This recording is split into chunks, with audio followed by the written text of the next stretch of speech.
শ্রীময়ী এই ব্যানার্জি বাড়িতে বিয়ে হয়ে আসা থেকেই দেখছে ওর শাশুড়ি মা কনকলতার উপর সবাই খুব খারাপ ব্যবহার করে, ঠিক একদম বাড়ির মাইনে করা কাজের লোকের মতো। শ্রীময়ী প্রথম প্রথম ভাবতো উনি ওর বড় বয়সের অমিতাভ, নিজ বয়সের অরুণাভ, আর ওর বর অজিতাভ নিজের মতো, নাকি সৎমা। আর যদি সৎমাও হন, তাহলে কি কেউ কি কারোর সাথে এমন ব্যবহার করতে পারে? তাছাড়া উনি যেমন সরল সাদাসিধা ভালো মনের মানুষ, তার সাথে কেন সবাই এমন করে? শ্রীময়ীর বড় যা তৃষা মানে শ্রীময়ীর বরদিবুড়ি তো ওনাকে উঠতে বসতে কথা শোনান, নানাভাবে অপমান করেন, কিন্তু উনি কোনো প্রতিবাদ করেন না। উল্টে এমন ভাব করেন যেন সত্যি সত্যি উনি অপরাধী। শ্রীময়ীর মেজোজা মধুজা মানে শ্রীময়ীর মেজদি ভাই তো ওনাকে কাজের লোকই ভাবেন। ওর ঘরে চা পৌঁছে দিতে দেরি হলে ওনাকে এমন বকাবকি করেন যেন মনে হয় মাইনে দিচ্ছে যখন ঠিকমতো কাজ করতে হবে এমন ভাব করেন। ওনার মুখ দেখে শ্রীময়ীর খুব মায়া হয়, কিন্তু কারোকে কিচ্ছু বলতে পারে না। শ্রীময়ী একদিন খুব সাহস করেই ওর স্বামী অজিতাবুকে জিজ্ঞেস করে, উনি কি তোমাদের নিজের মা, মানে গর্ভধারিণী মা তো, নাকি সৎ মা?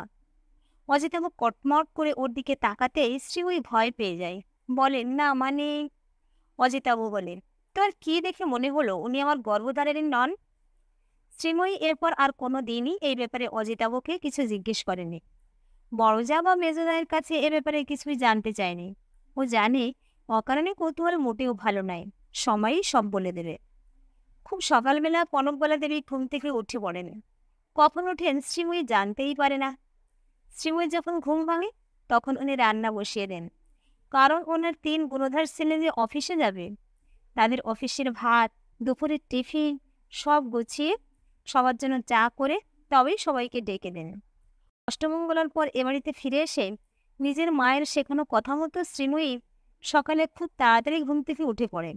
উঠে দেখে ওর শাশুড়ি মা স্নান সেরে পুজো করে নিয়ে রান্নাঘরে রান্না বসাচ্ছে। শ্রীময়ী তাড়াতাড়ি বাসি কাপড় কেসে স্নান সেরে ঠাকুর প্রণাম করে এসে বলে, কি করতে হবে আমায় বলো মা। উনি গ্যাসের একদিকে ভাত আর অন্যদিকে ডাল বসিয়ে দিয়ে মেঝেতে বসে সবজি কাটছিলেন।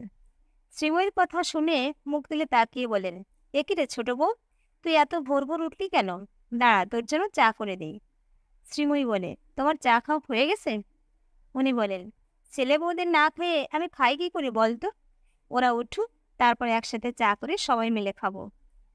শ্রীময়ী বলে, তুমি তো অনেক ভোরে ওঠো, তুমি তোমার মতো চা করে তো খেয়ে নিতেই পারো, ওদের জন্য অপেক্ষা করো কেন? উনি কিছু উত্তর না দিয়ে চুপ করে থাকেন। পরে বলেন, বস, তোর জন্য চা করে দিই। শ্রীময়ী বলে, তুমি কেন করবে, আমি করে নিচ্ছি দুজনের জন্য। এরপর শ্রীময়ী দুজনের জন্য চা করে রান্নাঘরে বসে পড়ে চা খেতে। উনি সবে চায়ের চুমুক দিয়েছেন, এমন সময় বড় বউ এসে হাজির। ওনাকে চা খেতে দেখে বলে, তাই বলি, আমরা এখনো কেন বেডটি পেলাম না? তা তোমার চা খাওয়া হয়ে গেলে দয়া করে যদি আমাদের একটু চাটা করে দাও তো খুব উপকৃত হই। উনি চায়ের কাপটা মেঝেতে রেখে দিয়ে আমতা আমতা করে বলেন, আসলে আমি চা করিনি, ছোট বউ চা করে আমাকে। বাকি কথা শেষ করার আগেই বড় বউ বলে, আর সাপাই গাইতে হবে না, দয়া করে চা করে আমার ঘরে দিয়ে দিলে ভালো হয়। শ্রীময়ী খুব লজ্জায় পড়ে যায়। ও কিছুতেই ওর শাশুড়িমার মুখের দিকে তাকাতে পারছে না। আজ ওর জন্যই ওনাকে অনেকগুলো কথা শুনতে হলো। কিন্তু কেন?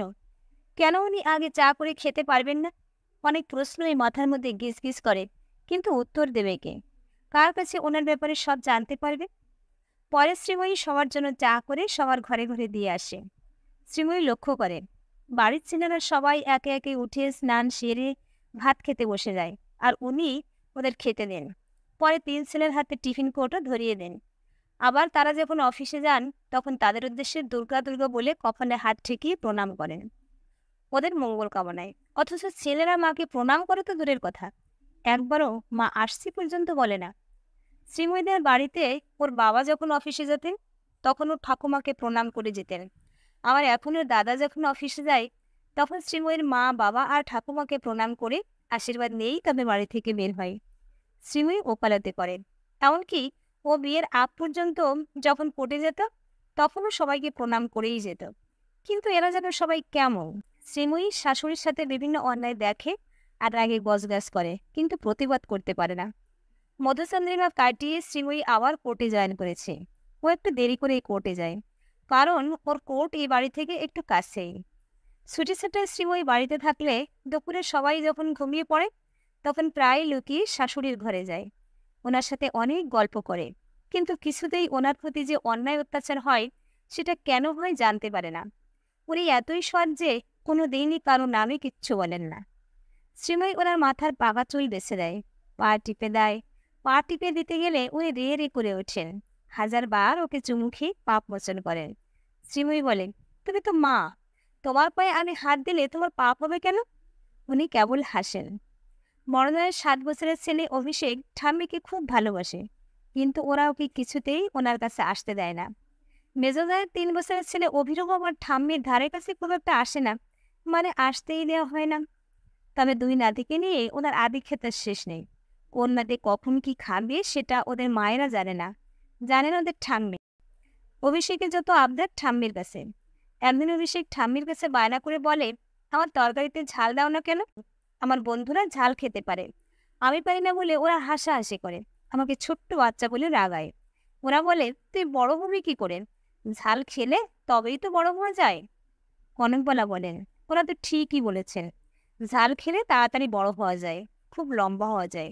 তবে তুমি ঝাল খেতে পারবে না সোনা, তুমি না হয় আরেকটু বড় হয়ে ঝাল তরকারি খেও। অভিষেক বায়না ধরে সে ঝাল তরকারি খাবে। অগত্যা উনি তরকারিতে একটা লঙ্কা দেন। ওর মা খাওয়াতে গিয়ে সেটা ভাতের সাথে মেখে ফেলে এবং অভিষেকের খুব ঝাল লাগে, চিৎকার করে কাঁদতে থাকে। ওর মা রাগ করে খাবারের থালাটা ওনার মুখের সামনে ফেলে দিয়ে বলেন, তুমি জানো না আমার ছেলে ঝাল খেতে পারে না? ইচ্ছে করেই যখন ঝাল দিয়েছো তখন ওটা তুমিই খাও। তোমার বড্ড খিদে বেড়েছে দেখছি, নিজের স্বামীকে খেয়েও পেট ভরেনি দেখছি, এবার কি আমার ছেলের দিকে নজর করেছে? আসুক অভির বাবা, আজ একটা হেস্তনস্ত করে ছাড়বো। এতক্ষণ ধরে শ্রীময়ী সব লক্ষ্য করছিল, একটা কথাও বলেনি। মরণের কথা শুনে শ্রীময়ী চোখ দিয়ে জল গড়িয়ে পড়েন, কিন্তু উনি নিরুত্তর হয়ে থাকেন, কোনো প্রতিবাদই করেন না। জায়দের সাথে ওর তেমন কোনো ভাব নেই। দোজাই ওকে তেমন সহ্য করতে পারে না, কারণ হলো শ্রীময়ী ওকালতি করে অর্থ উপার্জন করে যে।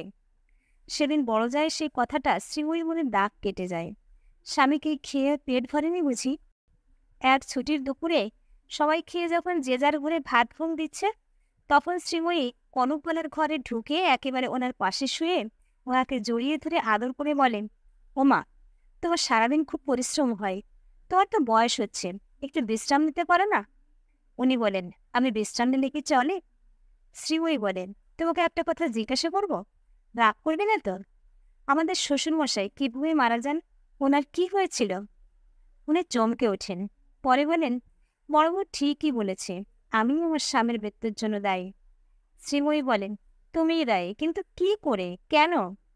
উনি তখন চোখের জল মুছে বলেন, ঠিক 2 বছর আগে 22শে আগস্ট, সে বছর খুব গরম পড়েছিল। আমি তো শ্বশুরের কাছে আবদার করেছিলাম বাজার থেকে ইলিশ মাছ আনার জন্য। আসলে আবদারটা আমার ছিল না, ছিল বড় নাতি অভিষেকের।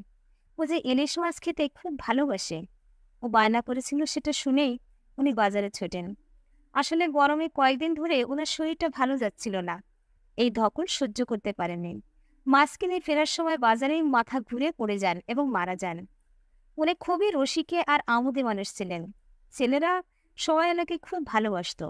উনি যতদিন বেঁচে ছিলেন ততদিন রান্নার লোক, কাজের লোক সবই ছিল, আমার সুখের সংসার ছিল। উনি মারা যাওয়ার পর সবাই আমাকে ভুল বুঝল। সবাই ভাবল আমি মাছ খেতে চেয়েছি, আর উনি আমার ইচ্ছা পূরণ করতে গিয়েই মারা গেছেন। অকালে ওনাকে হারিয়ে ছেলেরা দিশাহারা হয়ে পড়ে। ওদের যে বাবাই সৎ ছিল, ওদের কোনো দোষ নেই, সব দোষ আমার আর আমার কপালের, বলেই চোখে আঁচল চাপা দিয়ে হাউমাউ করে কেঁদে ওঠেন। শ্রীময়ী মনে মনে ভাবে, অন্যায়ের প্রতিবাদ হওয়া দরকার, দিনের পর দিন অন্যায় সহ্য করা যায় না। আজ সকালে শ্রীময়ী ইচ্ছে করেই কনকবালাকে চা করে খাইয়ে বলে, তুমি একদম রান্না করবে না, নয় রান্নার লোক রাখা হোক, আর না হয় যে যার রান্না সে তার করে নেই। তুমি কি ওদের কাজের লোক?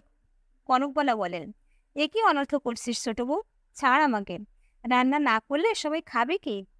শ্রীময়ী বলে, আজ ছুটির দিন, আজই একটা ফয়সলা হয়ে যাক, মিথ্যা অপবাদ কেন তুমি বয়ে বেড়াবে? একটু বেলা হতেই মহারানীদের ঘুম ভাঙে, আর চা পায়নি বলে রান্নাঘরে এসে হুঙ্কার ছাড়ে। শ্রীময়ী তখন প্রতিবাদ করে বলেন, আমি মাকে দিব্যি দিয়েছি, তাই উনি আজ থেকে কোনো কাজ করবেন না। আজ থেকে আমরা 3 যা কাজ ভাগ করে নিয়ে কাজ করব। ওনার বয়স হয়েছে, ওনার এখন বিশ্রামের প্রয়োজন। এসো বর্দি ভাই, কাজগুলো ভাগ করে নিই। আমি সকালে চা করে দেব, তুমি সেগুলো সবাইকে দিয়ে দেবে। তবে সেটা বেডটি হিসাবে নয়, সবাইকে খাবার ঘরে খাবার টেবিলে বসেই খেতে হবে। যেহেতু আমি কোর্টে যাব, তাই সব রান্না হয়তো করতে পারবো না, তবে কাটা বাটা করে দেব। বিকালের রান্নাটা ইচ্ছা হলে করতে পারি। আমার কথা তোমাদের পছন্দ না হলে তোমরা রান্নার লোক রাখতে পারো। এতক্ষণে শ্রীময়ী, মেজোজা আর ভাসুররা, এমনকি ওর বড়ও চলে আসে। অজিতাবু বলে, চুপ করো, তুমি কিছু জানো না, বেশি কথা বলো না। শ্রীময়ী বলে, আমি যা জানি, যেটুকু জানি সেটাই যথেষ্ট। তোমরা যারা মাকে বাবার মৃত্যুর জন্য দায়ী করছো, তারা আসল সত্যটাই জানো না। আসলে তোমরা আসল সত্যটা জানতেই চাওনি। একটা বাচ্চা ছেলের আবদারকে রক্ষা করতে গিয়েই উনি মারা গেছেন। সেটা বর্দিভাই ভালো করেই জানতো, কিন্তু নিজের ছেলের ঘাড়ে দোষ পড়লে সেটা সারা জীবনের মতো ক্ষত হয়ে যাবে। সেই ভেবেই মায়ের ঘাড়ে দোষ দিয়ে ছেলেকে মুক্ত করতে চেয়েছিল। আজ আমি যা বলছি তা সবই আমার মায়ের কথা। যাদের এই কথা শুনতে ইচ্ছা হবে না, তারা এ বাড়ি থেকে চলে যেতে পারেন, কারণ এই বাড়িটা এখন মায়ের নামেই আছে। ওরা কিছু বলতে চেষ্টা করেছিল, কিন্তু বাড়ি থেকে চলে যেতে হবে শুনে সব চুপ করে যায়। ওরা জানে বর্তমানে এই বাড়ির দাম কত, আর জানে শ্রীময়ী অনেক কিছুই করতে পারে। বাড়ি থেকে বেরিয়ে গেলে বাড়ির ভাগ যে হাতছাড়া হয়ে যেতে পারে, সেই ভয়ে ওরা চুপ করে যায়। শ্রীময়ীর তৎপরতায় রান্নার লোক রাখা হয়। কনক বলে এখন খুব সুখে আছে। শ্রীময়ী ওনার খুব যত্ন করে। শাশুড়িমার মর্যাদা ফিরে দিতে পেরে শ্রীময়ী খুব খুশি। উনিও ওকে নিজের মেয়ের মতোই ভালোবাসেন।